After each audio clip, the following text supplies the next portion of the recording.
Kieran, I ask you every year our watch list for points deductions, and thankfully we got none last year. I had a look at who spent big outside the parachute teams. Coventry dropped a lot of money, but then they raised a lot of money last year. Hull, I'm interested in your take on because they appeared, and Mr. Ilachali appears to be a ambitious fella, let's just say, and removes managers. And he, I think, spent a bit. You'll know better than me. Middlesbrough had an expensive forward, but Steve Gibson always seems to get it right. Hopefully, you're going to tell me you're not incredibly worried about anybody going into next season. Yeah, I'm pretty chilled as far as those clubs are concerned. With regards to Ilichali at Hull, he's in a hurry. I get the distinct impression. That's a very good way of putting it. Yeah.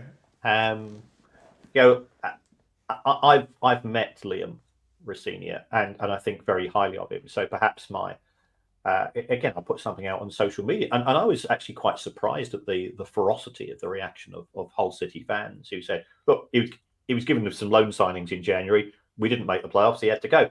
And that's fine, provided you got a better alternative. Exactly. That's always and I do think that there is it's a trap that we fall into as football fans, and perhaps this is an indication of broader issues in society. That change is not the same as improvement. So just because you're sacking a manager and getting a new one in doesn't automatically make things better. When people talk about the new manager bounce, as an academic, we've got the data that indicates that is not the case.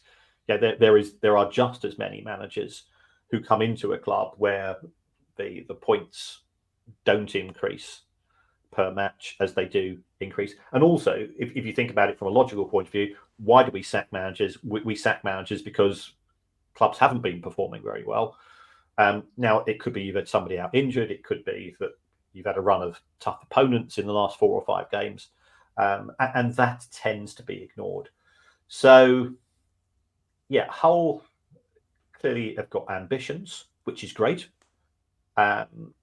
Swapping the managers around doesn't necessarily turn those ambitions in. It doesn't crystallise them into success. With regards to Borough, Steve Gibson, every year he puts his hand in his pocket.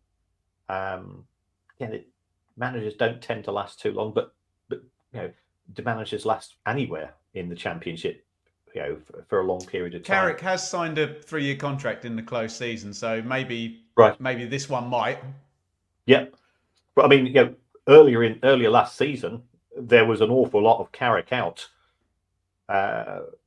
viewpoints held by some Borough fans, not all, of course, and also I think Carrick is seen as one of those coaches who is progressive, and therefore, to a certain extent, you're protecting your own interests by signing into a long-term contract because that increases the amount of compensation payment. Had McKenna gone to Chelsea, Manchester United, Brighton, whoever it was going to be, it was looking around about £6 million payment. Which I think that might just have quadrupled since the new thing signed, Kieran. Yeah, absolutely. Protect your interests. Brighton got 23 million for Potter. That went well, didn't it? I'm glad we're talking about Championship because it's given me a chance to not have to mention the word Chelsea. So I think that those clubs are in a solid position. I don't see anybody necessarily being close to breaching the rules. Hull, under the previous ownership, ran quite a tight ship. So given that PSR is assessed over a 3-year period, you can have sort of a year, 18 months of profligacy because you've inherited a scenario which was actually, from a sustainability point of view, okay, but from an ambition point of view, I think this is the case for Hull City fans. You talk to any fans of a club which is run on a sustainable basis, well, I don't want a sustainable football club. I want a winning football club, and right. the two things don't go hand in hand. In my other concerns list, Sheffield United fans are not confident. They are telling me they're going to come down. They're not going to spend any money, and it's going to be a problem. I heard you talking on the Price of Football about Watford, and the parachute payments have expired, although we think they'd taken out big loans against them anyway before this has even happened. And a strange share issue, let's just say. And I still hear from Blackburn fans that Venky's can't get money from India to the northwest of the English peninsula in order to keep things going. You got any worries about those three? Sheffield United under the current ownership are a concern because Prince Abdullah, nobody seems to know what his motivations are. Getting promoted to the Premier League, selling your two best players, not really investing in replacing them. Yeah, this is not vindictive. They stank out the Premier League last season. And it must have been really awful because they were getting done 4 and 5 and more on a regular basis. By Newcastle, yeah? Yeah. And Arsenal declared after half an hour, didn't they? So it must have been a really depressing experience. And therefore you wonder about what's going to happen in 24-25. It looks as if it was an air shot by the owner. And what I mean by an air shot, I get promoted, don't spend any money, bank the revenues from the Premier League, and that allows for a potential reset this season in the Championship. Kieran, can I just jump in? Am I right in saying that Cameron Archer was signed from Aston Villa for 18 million with a clause that if Blades went down, Villa could sign him back for 14 million? That seems like an insane deal to do. The simple answer is I don't know. Because individual contracts are a private matter between the two parties. Nothing would surprise me. Right. He didn't have the greatest of seasons, but then he wasn't given any supply. No. So it's difficult to make a case one way or the other with regards to that. So trying to work out Sheffield United's motivations last season was baffling. The club, it's not explicitly up for sale, but it's one of those ones where we know that if an appropriate offer comes in, expect to see a change at the top. But then you could probably say that with 18 out of 24 clubs in the Championship. It's the same for us. If somebody comes in and offers me, I'm not looking to move house. Somebody comes and offers me a figure which is twice than I'd normally expect to get, then that starts a conversation, or even 20% more.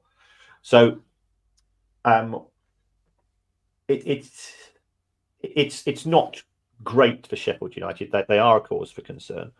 And just looking at the other clubs you mentioned, Watford, and I'll be completely honest here, I've made myself very unpopular at Watford with my assessment of the share issue.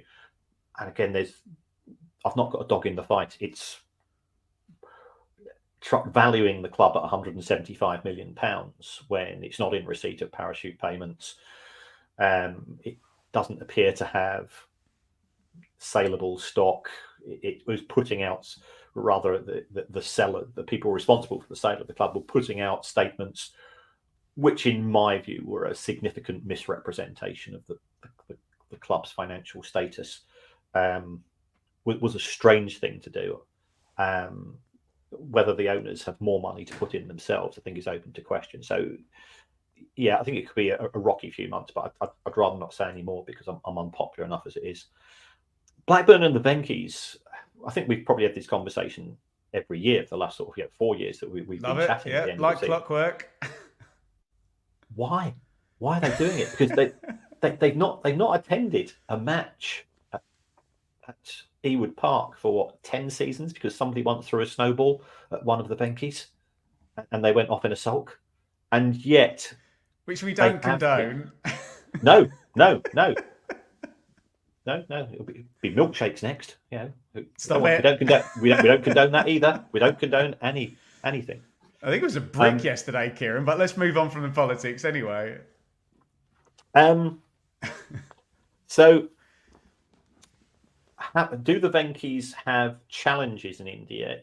Yes, they do, but the clubs still seem to manage to pay the bills on a month-by-month basis last season. So what their long-term ambitions are as far as Blackburn Rovers, I think, is open to question. My worry for Blackburn is that if you replace the Venkis with somebody else, how willing are they going to be to put £1 million a month into effectively subsidising the club?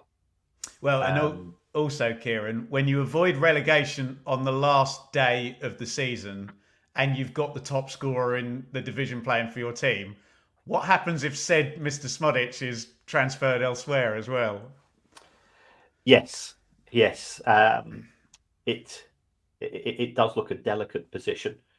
I don't know how long he's got left in his contract, but